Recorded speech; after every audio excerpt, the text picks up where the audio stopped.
شروع اللہ کے نام سے جو بڑا مہربان نہایت رحم والا ہے۔ اے محمد صلی اللہ علیہ وآلہ وسلم، مجاہد لوگ تم سے غنیمت کے مال کے بارے میں دریافت کرتے ہیں کہ کیا حکم ہے۔ کہہ دو کہ غنیمت اللہ اور اس کے رسول کا مال ہے، تو اللہ سے ڈرو اور آپس میں صلح رکھو، اور اگر ایمان رکھتے ہو تو اللہ اور اس کے رسول کے حکم پر چلو۔ مومن تو وہ ہیں کہ جب اللہ کا ذکر کیا جاتا ہے تو ان کے دل ڈر جاتے ہیں، اور جب انہیں اس کی آیتیں پڑھ کر سنائی جاتی ہیں تو ان کا ایمان اور بڑھ جاتا ہے، اور وہ اپنے پروردگار پر بھروسہ رکھتے ہیں، اور وہ جو نماز پڑھتے ہیں اور جو مال ہم نے ان کو دیا ہے اس میں سے نیک کاموں میں خرچ کرتے ہیں، یہی سچے مومن ہیں، اور ان کے لیے پروردگار کے ہاں بڑے بڑے درجے اور بخشش اور عزت کی روزی ہے۔ ان لوگوں کو اپنے گھروں سے اسی طرح نکلنا چاہیے تھا جس طرح تمہارے پروردگار نے تم کو تدبیر کے ساتھ اپنے گھر سے نکالا، اور اس وقت مومنوں کی ایک جماعت ناخوش تھی۔ وہ لوگ حق بات میں اس کے ظاہر ہوئے پیچھے تم سے جھگڑنے لگے، گویا موت کی طرف دھکیلے جاتے ہیں اور اسے دیکھ رہے ہیں۔ اور اس وقت کو یاد کرو جب اللہ تم سے وعدہ کرتا تھا کہ ابو سفیان اور ابو جہل کے دو گروہوں میں سے ایک گروہ تمہارا مسخر ہو جائے گا، اور تم چاہتے تھے کہ جو قافلہ بے شان و شوکت یعنی بے ہتھیار ہے وہ تمہارے ہاتھ آ جائے، اور اللہ چاہتا تھا کہ اپنے فرمان سے حق کو قائم رکھے اور کافروں کی جڑ کاٹ کر پھینک دے، تاکہ سچ کو سچ اور جھوٹ کو جھوٹ کر دے، وہ مشرک ناخوش ہی ہوں۔ جب تم اپنے پروردگار سے فریاد کرتے تھے تو اس نے تمہاری دعا قبول کر لی اور فرمایا کہ تسلی رکھو، ہم 1000 فرشتوں سے جو ایک دوسرے کے پیچھے آتے جائیں گے تمہاری مدد کریں گے۔ اور اس مدد کو اللہ نے محض بشارت بنایا تھا کہ تمہارے دل اس سے اطمینان حاصل کریں، اور مدد تو اللہ ہی کی طرف سے ہے، بے شک اللہ غالب حکمت والا ہے۔ جب اس نے تمہاری تسکین کے لیے اپنی طرف سے تمہیں نیند کی چادر اڑا دی اور تم پر آسمان سے پانی برسا دیا تاکہ تم کو اس سے نہلا کر پاک کر دے اور شیطانی نجاست کو تم سے دور کر دے، اور اس لیے بھی کہ تمہارے دلوں کو مضبوط کر دے اور اس سے تمہارے پاؤں جمائے رکھے۔ جب تمہارا پروردگار فرشتوں کو ارشاد فرماتا تھا کہ میں تمہارے ساتھ ہوں، تم مومنوں کو تسلی دو کہ ثابت قدم رہیں، میں ابھی ابھی کافروں کے دلوں میں رعب و ہیبت ڈالے دیتا ہوں، تو ان کے سر مار کر اڑا دو اور ان کا پور پور مار کر توڑ دو۔ یہ سزا اس لیے دی گئی کہ انہوں نے اللہ اور اس کے رسول کی مخالفت کی، اور جو شخص اللہ اور اس کے رسول کی مخالفت کرتا ہے تو اللہ بھی سخت عذاب دینے والا ہے۔ یہ مزہ تو یہاں چکھو اور یہ جانے رہو کہ کافروں کے لیے آخرت میں دوزخ کا عذاب بھی تیار ہے۔ اے اہل ایمان، جب میدان جنگ میں کفار سے تمہارا مقابلہ ہو تو ان سے پیٹھ نہ پھیرنا، اور جو شخص جنگ کے روز اس صورت کے سوا کی لڑائی کے لیے کنارے کنارے چلے یعنی حکمت عملی سے دشمن کو مارے یا اپنی فوج میں جا ملنا چاہے ان سے پیٹھ پھیرے گا تو سمجھو کہ وہ اللہ کے غضب میں گرفتار ہو گیا، اور اس کا ٹھکانہ دوزخ ہے، اور وہ بہت ہی بری جگہ ہے۔ تم لوگوں نے ان کفار کو قتل نہیں کیا بلکہ اللہ نے انہیں قتل کیا، اور اے محمد صلی اللہ علیہ وآلہ وسلم، جس وقت تم نے کنکریاں پھینکی تھی تو وہ تم نے نہیں پھینکی تھی بلکہ اللہ نے پھینکی تھی۔ اس سے یہ غرض تھی کہ مومنوں کو اپنے احسانوں سے اچھی طرح آزما لے، بے شک اللہ سنتا جانتا ہے۔ بات یہ ہے، کچھ شک نہیں کہ اللہ کافروں کی تدبیر کو کمزور کر دینے والا ہے۔ کافروں، اگر تم محمد صلی اللہ علیہ وآلہ وسلم پر فتح چاہتے ہو تو تمہارے پاس فتح آ چکی۔ دیکھو، اگر تم اپنے افعال سے باز آ جاؤ تو تمہارے حق میں بہتر ہے، اور اگر پھر نافرمانی کرو گے تو ہم بھی پھر تمہیں عذاب کریں گے، اور تمہاری جماعت خواہ کتنی ہی کثیر ہو تمہارے کچھ بھی کام نہ آئے گی، اور اللہ تو مومنوں کے ساتھ ہے۔ اے ایمان والو، اللہ اور اس کے رسول کے حکم پر چلو اور اس سے روگردانی نہ کرو، اور تم سنتے ہو، اور ان لوگوں جیسے نہ ہونا جو کہتے ہیں کہ ہم نے حکم خدا سن لیا مگر حقیقت میں نہیں سنتے۔ کچھ شک نہیں کہ اللہ کے نزدیک تمام جانداروں سے بدتر بہرے گونگے ہیں جو کچھ نہیں سمجھتے، اور اگر اللہ ان میں نیکی کا مادہ دیکھتا تو ان کو سننے کی توفیق بخشتا، اور اگر بغیر صلاحیت ہدایت کے سماعت دیتا تو وہ منہ پھیر کر بھاگ جاتے۔ مومنو، اللہ اور اس کے رسول کا حکم قبول کرو، جبکہ رسول خدا تمہیں ایسے کام کے لیے بلاتے ہیں جو تم کو زندگی جاوداں بخشتا ہے، اور جان رکھو کہ اللہ آدمی اور اس کے دل کے درمیان حائل ہو جاتا ہے، اور یہ بھی کہ تم سب اس کے روبرو جمع کیے جاؤ گے۔ اور اس فتنے سے ڈرو جو خصوصیت کے ساتھ انہی لوگوں پر واقع نہ ہوگا جو تم میں گناہ گار ہیں، اور جان رکھو کہ اللہ سخت عذاب دینے والا ہے۔ اور اس وقت کو یاد کرو جب تم زمین مکہ میں قلیل اور ضعیف سمجھے جاتے تھے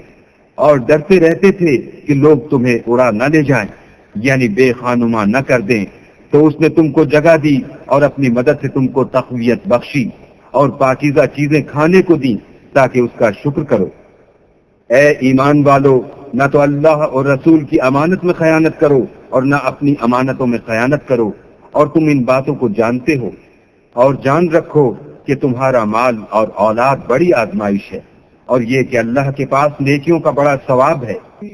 مومنو، اگر تم اللہ سے ڈرو گے تو وہ تمہارے لیے امر فارغ پیدا کر دے گا، یعنی تم کو ممتاز کر دے گا اور تمہارے گناہ مٹا دے گا اور تمہیں بخش دے گا، اور اللہ بڑے فضل والا ہے۔ اور اے محمد صلی اللہ علیہ وآلہ وسلم، اس وقت کو یاد کرو جب کافر لوگ تمہارے بارے میں چال چل رہے تھے کہ تم کو قید کر دیں یا جان سے مار دیں یا وطن سے نکال دیں، تو ادھر تو وہ چال چل رہے تھے اور ادھر اللہ چال چل رہا تھا،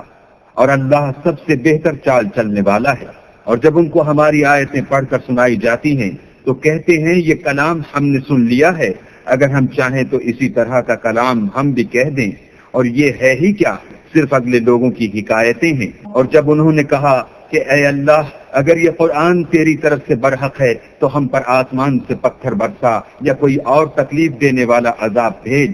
اور اللہ ایسا نہ تھا کہ جب تک تم ان میں سے تھے انہیں عذاب دیتا، اور نہ ایسا تھا کہ وہ بخشش مانگیں اور انہیں عذاب دے۔ اور اب ان کے لیے کون سی وجہ ہے کہ وہ انہیں عذاب نہ دے،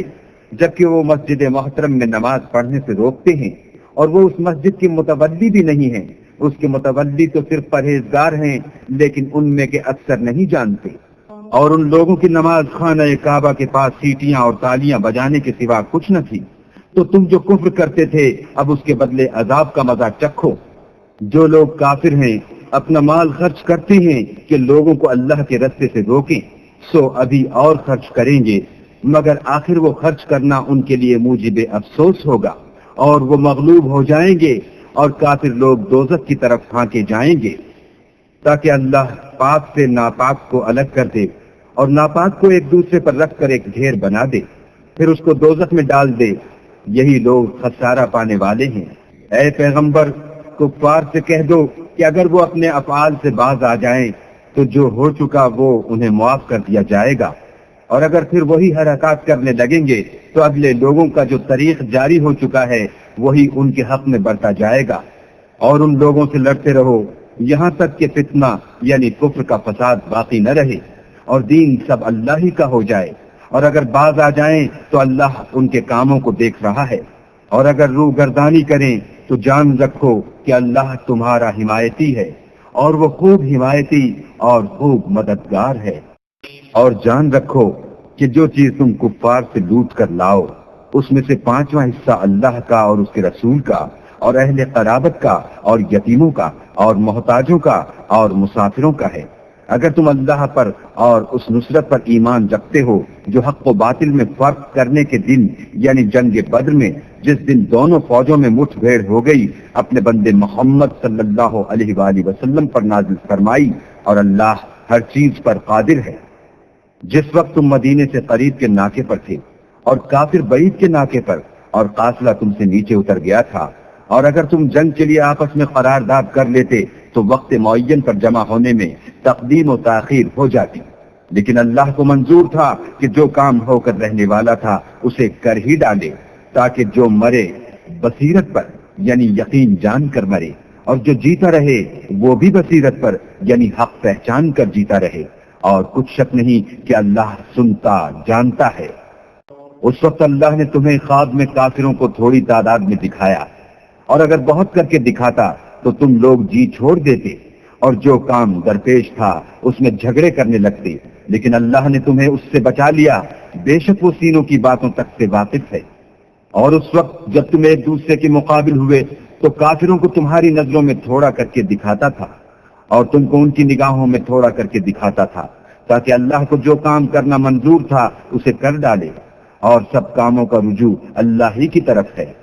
مومنوں، جب کفار کی کسی جماعت سے تمہارا مقابلہ ہو تو ثابت قدم رہو اور اللہ کو بہت یاد کرو تاکہ مراد حاصل کرو، اور اللہ اور اس کے رسول کے حکم پر چلو، اور آپس میں جھگڑا نہ کرنا کہ ایسا کرو گے تو تم بزدل ہو جاؤ گے اور تمہارا اقبال جاتا رہے گا، اور صبر سے کام لو کہ اللہ صبر کرنے والوں کا مددگار ہے۔ اور ان لوگوں جیسے نہ ہونا جو اتراتے ہوئے یعنی حق کا مقابلہ کرنے کے لیے اور لوگوں کو دکھانے کے لیے گھروں سے نکل آئے اور لوگوں کو اللہ کی راہ سے روکتے ہیں، اور جو اعمال یہ کرتے ہیں اللہ ان پر احاطہ کیے ہوئے ہے۔ اور جب شیطانوں نے ان کے اعمال ان کو آراستہ کر دکھائے اور کہا کہ آج کے دن لوگوں میں کوئی تم پر غالب نہ ہوگا اور میں تمہارا رفیق ہوں، لیکن جب دونوں فوجیں ایک دوسرے کے مقابل سفارہ ہوئیں تو پسپا ہو کر چل دیا اور کہنے لگا کہ مجھے تم سے کوئی واسطہ نہیں، میں تو ایسی چیزیں دیکھ رہا ہوں جو تم نہیں دیکھ سکتے، مجھے تو اللہ سے ڈر لگتا ہے اور اللہ سخت عذاب کرنے والا ہے۔ اس وقت منافق اور کافر جن کے دلوں میں مرض تھا کہتے تھے کہ ان لوگوں کو ان کے دین نے مغرور کر رکھا ہے، اور جو شخص اللہ پر بھروسہ رکھتا ہے تو اللہ غالب حکمت والا ہے۔ اور کاش تم اس وقت کی کیفیت دیکھو جب فرشتے کافروں کی جانیں نکالتے ہیں، ان کے منہوں اور پیٹھوں پر کوڑے اور ہتھوڑے وغیرہ مارتے ہیں اور کہتے ہیں کہ اب عذاب آتش کا مزہ چکھو۔ یہ ان اعمال کی سزا ہے جو تمہارے ہاتھوں نے آگے بھیجے ہیں، اور یہ جان رکھو کہ اللہ بندوں پر ظلم نہیں کرتا۔ جیسا حال فرعونیوں اور ان سے پہلے لوگوں کا ہوا تھا ویسا ہی ان کا ہوا کہ انہوں نے اللہ کی آیتوں سے کفر کیا، تو اللہ نے ان کے گناہوں کی سزا میں ان کو پکڑ لیا۔ بے شک اللہ زبردست اور سخت عذاب دینے والا ہے۔ یہ اس لیے کہ جو نعمت اللہ کسی قوم کو دیا کرتا ہے جب تک وہ خود اپنے دلوں کی حالت نہ بدل ڈالے اللہ اسے نہیں بدلا کرتا، اور اس لیے کہ اللہ سنتا جانتا ہے۔ جیسا حال فرعونیوں اور ان سے پہلے لوگوں کا ہوا تھا ویسا ہی ان کا ہوا۔ انہوں نے اپنے پروردگار کی آیتوں کو جھٹلایا تو ہم نے ان کو ان کے گناہوں کے سبب ہلاک کر ڈالا، اور فرعونیوں کو ڈبو دیا، اور وہ سب ظالم تھے۔ جانداروں میں سب سے بدتر اللہ کے نزدیک وہ لوگ ہیں جو کافر ہیں، سو وہ ایمان نہیں لاتے۔ جن لوگوں سے تم نے صلح کا عہد کیا ہے پھر وہ ہر بار اپنے عہد کو توڑ ڈالتے ہیں اور اللہ سے نہیں ڈرتے۔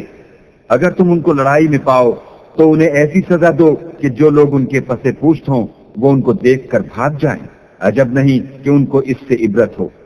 اور اگر تم کو کسی قوم سے دغا بازی کا خوف ہو تو ان کا عہد انہی کی طرف پھینک دو اور برابر کا جواب دو، کچھ شک نہیں کہ اللہ دغا بازوں کو دوست نہیں رکھتا۔ اور کافر یہ نہ خیال کریں کہ وہ بھاگ نکلے ہیں، وہ اپنی چالوں سے ہم کو ہرگز عاجز نہیں کر سکتے۔ اور جہاں تک ہو سکے فوج کی جمعیت کے زور سے اور گھوڑوں کے تیار رکھنے سے ان کے مقابلے کے لیے مستعد رہو، کہ اس سے اللہ کے دشمنوں اور تمہارے دشمنوں اور ان کے سوا اور لوگوں پر جن کو تم نہیں جانتے اور اللہ جانتا ہے ہیبت بیٹھی رہے گی، اور تم جو کچھ راہ اللہ میں خرچ کرو گے اس کا ثواب تم کو پورا پورا دیا جائے گا اور تمہارا ذرا نقصان نہ کیا جائے گا۔ اور اگر یہ لوگ صلح کی طرف مائل ہوں تو تم بھی اس کی طرف مائل ہو جاؤ، اور اللہ پر بھروسہ رکھو، کچھ شک نہیں کہ وہ سب کچھ سنتا اور جانتا ہے۔ اور اگر یہ چاہیں کہ تم کو فریب دیں تو اللہ تمہیں کفایت کرے گا، وہی تو ہے جس نے تم کو اپنی مدد سے اور مسلمانوں کی جمعیت سے تقویت بخشی اور ان کے دلوں میں الفت پیدا کر دی۔ اور اگر تم دنیا بھر کی دولت خرچ کرتے تب بھی ان کے دلوں میں الفت پیدا نہ کر سکتے، مگر اللہ ہی نے ان میں الفت ڈال دی، بے شک وہ زبردست اور حکمت والا ہے۔ اے نبی، اللہ تم کو اور مومنوں کو جو تمہارے پیروں ہیں کافی ہے۔ اے نبی، مسلمانوں کو جہاد کی ترغیب دو، اگر تم میں 20 آدمی ثابت قدم رہنے والے ہوں گے تو 200 کافروں پر غالب رہیں گے، اور اگر 100 ایسے ہوں گے تو 1000 پر غالب رہیں گے، اس لیے کہ کافر ایسے لوگ ہیں کہ کچھ بھی سمجھ نہیں رکھتے۔ اب اللہ نے تم پر سے بوجھ ہلکا کر دیا اور معلوم کر لیا کہ ابھی تم میں کسی قدر کمزوری ہے، بس اگر تم میں 100 ثابت قدم رہنے والے ہوں گے تو 200 پر غالب رہیں گے، اور اگر 1000 ہوں گے تو اللہ کے حکم سے 2000 پر غالب رہیں گے، اور اللہ ثابت قدم رہنے والوں کا مددگار ہے۔ پیغمبر کو شایع نہیں کہ اس کے قبضے میں قیدی رہیں جب تک کافروں کو قتل کر کے زمین میں کثرت سے خون نہ بہا دے تم لوگ دنیا کے مال کے طالب ہو اور اللہ آخرت کی بھلائی چاہتا ہے اور اللہ غالب حکمت والا ہے۔ اگر اللہ کا حکم پہلے نہ ہو چکا ہوتا تو جو فدیہ تم نے لیا ہے اس کے بدلے تم پر بڑا عذاب نازل ہوتا۔ جو مال غنیمت تمہیں ملا ہے اسے کھاؤ کہ وہ تمہارے لیے حلال طیب ہے، اور اللہ سے ڈرتے رہو، بے شک اللہ بخشنے والا مہربان ہے۔ اے پیغمبر، جو قیدی تمہارے ہاتھ میں گرفتار ہیں ان سے کہہ دو کہ اگر اللہ تمہارے دلوں میں نیکی معلوم کرے گا تو جو مال تم سے چھن گیا ہے اس سے بہتر تمہیں عنایت فرمائے گا اور تمہارے گناہ بھی معاف کر دے گا، اور اللہ بخشنے والا مہربان ہے۔ اور اگر یہ لوگ تم سے دغا کرنا چاہیں گے تو یہ پہلے ہی اللہ سے دغا کر چکے ہیں، تو اس نے ان کو تمہارے قبضے میں کر دیا، اور اللہ دانا حکمت والا ہے۔ جو لوگ ایمان لائے اور وطن سے ہجرت کر گئے اور اللہ کی راہ میں اپنے مال اور جان سے لڑے، وہ اور جنہوں نے ہجرت کرنے والوں کو جگہ دی اور ان کی مدد کی، وہ آپس میں ایک دوسرے کے رفیق ہیں۔ اور جو لوگ ایمان تو لے آئے لیکن ہجرت نہیں کی، تو جب تک وہ ہجرت نہ کریں تم کو ان کی رفاقت سے کچھ سروکار نہیں، اور اگر وہ تم سے دین کے معاملات میں مدد طلب کریں تو تم کو مدد کرنی لازم ہے، مگر ان لوگوں کے مقابلے میں کہ تم میں اور ان میں صلح کا عہد ہو مدد نہیں کرنی چاہیے، اور اللہ تمہارے سب کاموں کو دیکھ رہا ہے۔ اور جو لوگ کافر ہیں وہ بھی ایک دوسرے کے رفیق ہیں۔ تو مومنو، اگر تم یہ کام نہ کرو گے تو ملک میں فتنہ برپا ہو جائے گا اور بڑا فساد مچے گا۔ اور جو لوگ ایمان لائے اور وطن سے ہجرت کر گئے اور اللہ کی راہ میں لڑائیاں کرتے رہے اور جنہوں نے ہجرت کرنے والوں کو جگہ دی اور ان کی مدد کی، یہی لوگ سچے مسلمان ہیں، ان کے لیے اللہ کے ہاں بخشش اور عزت کی روزی ہے۔